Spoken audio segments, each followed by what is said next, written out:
Hey everybody, welcome back to the channel. My name is Brandon Carpenter. Today we're working on a chicken Vesuvio pasta. Let's get to it. Alright y'all, so again, thanks for watching. If you haven't done so already, do me a favor.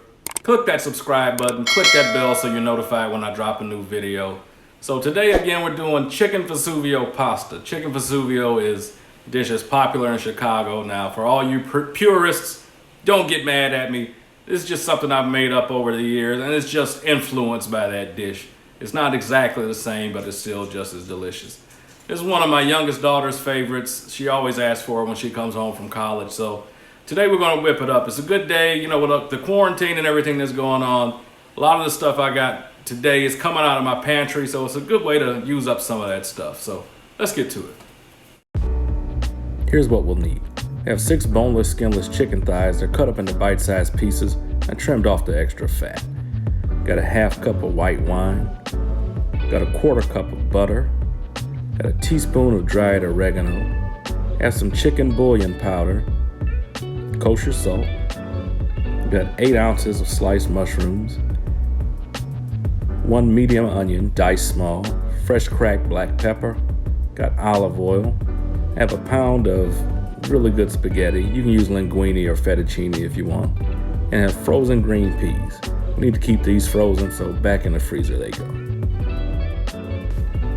So I have a heavy skillet heating up over medium-high heat. I'm going to add about a tablespoon of olive oil. We're going to put about 1/3 of our chicken pieces in. We don't want to overcrowd the pan. We want to make sure that we're browning this chicken and not steaming it or boiling it. So once we have 1/3 of that in, we're going to spread it out again. We don't want to overcrowd that pan.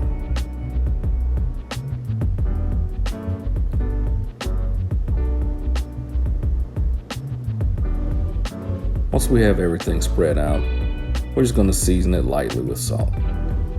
We're going to cook this chicken in batches, so you can do the same thing for each batch. So let those rest a bit. Make sure they get good and brown.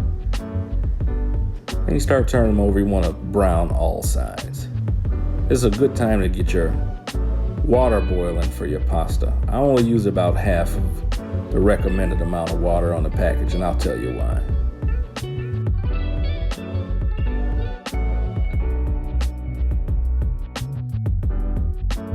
Once you've started your last batch of chicken, go ahead and get your pasta in.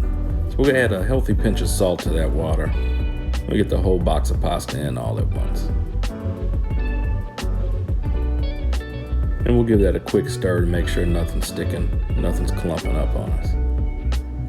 And you'll stir that every few minutes as you're cooking your pasta.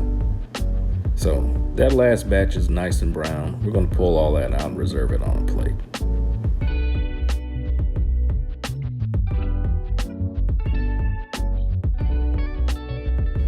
So now we'll add a little more olive oil to the pan. We're going to get our mushrooms in. We want to get some nice browning on these mushrooms. So give them a quick stir, get that oil all over. Pinch of salt just to season them. Let them sit for a minute. We really want to start to brown these. Once they've browned a bit, we can give them a stir. You'll notice it'll start pulling up some of the brown bits off the bottom of the pan, and that's a good thing. Some of these mushrooms were kind of thick, so I just broke them up with my tongs a little bit.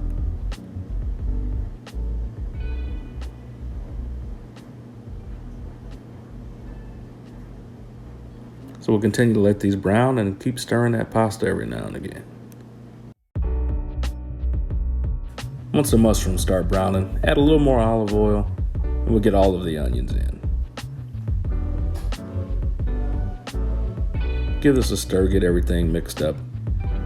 And we want to brown these onions nice and golden brown. So you want to stir this every now and again till those onions are good and brown. Once the onions are brown, we're going to put all of our white wine in. This is going to deglaze your pan. So give that a good shake. And start scraping up all the brown bits on the bottom of the pan. That's where all of your flavor is going to come from. You really want to take your time and make sure that you get everything off the bottom of the pan. It's going to add tons of flavor to your dish. Once we have all the brown bits scraped up, we're going to let this simmer down and let this reduce by half.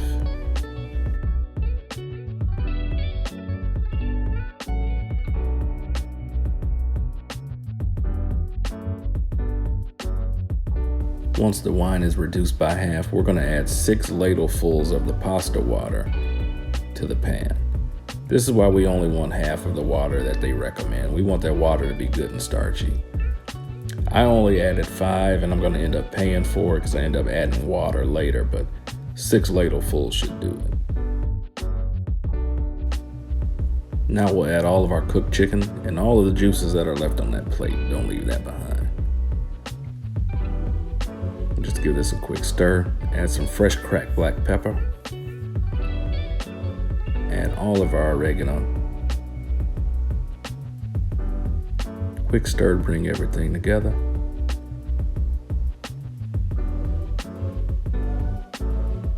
And then we're going to want to taste this for salt. You got to remember, we salted just about everything all through this process.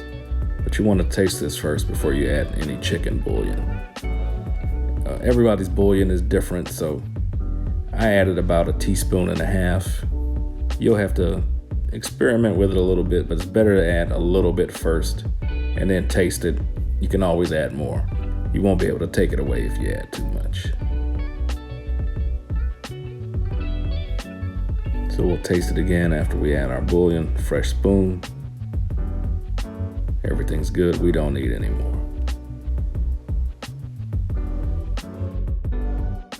Now reduce the heat down to a simmer. You don't want to boil away all that good sauce. We'll get our pasta drained. Now add all of your pasta to the pan. Keep in mind, I only cook this pasta about 90%. I want to finish cooking it in the sauce, and it's going to sit for a little bit, so by the time it's all done, it won't be mushy. It'll be just right. Just take your time, mix everything together.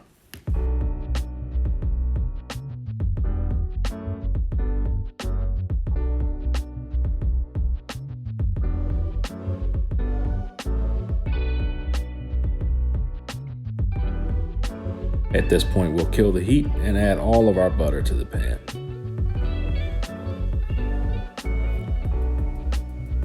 Just give this a quick toss.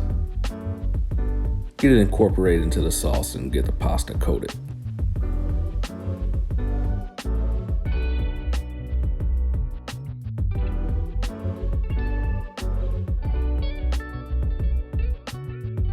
I'm going to add about 1/2 cup of water here. This is where I didn't put in enough pasta water, so learn from my mistakes. Now I'm adding 8 ounces of green peas. Again, you want these to still be frozen. It's crucial at this point. If you want more peas, add more peas. If you want less, add less. But I think 8 ounces is a good amount. Now we'll put a lid on, let it rest for 3 minutes, and then we'll be ready to serve.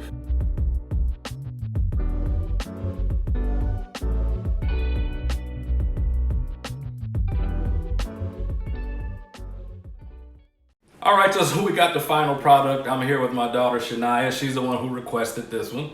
And this is my production assistant, Brandon Jr. These are my toughest critics, so we're gonna let them try this and see what they think. Y'all ready? Yeah. All right, let's give it a try.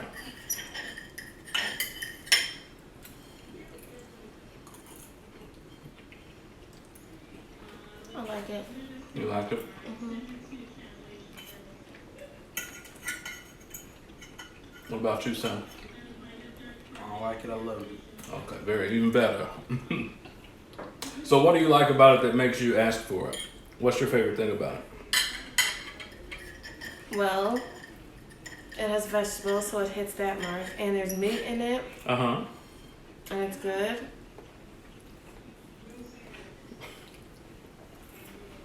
It's just good. Mm-hmm. That's good. You clapping for me? I'm clapping for her because of the description. Oh, okay.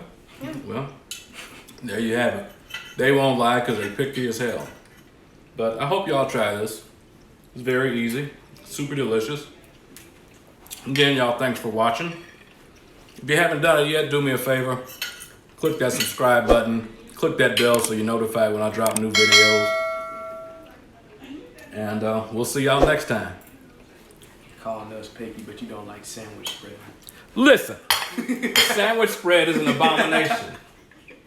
It should not be sold anywhere on God's earth. Okay, dude. You remember that. Okay, dude. And it will not be brought into this house under any circumstances. I'm gonna tell mom to put it on the grocery list. Just I hope you do. Just I hope you find some place to live. Eat your pasta.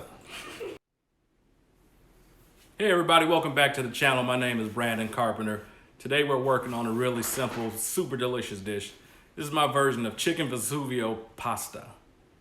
I fumbled my words.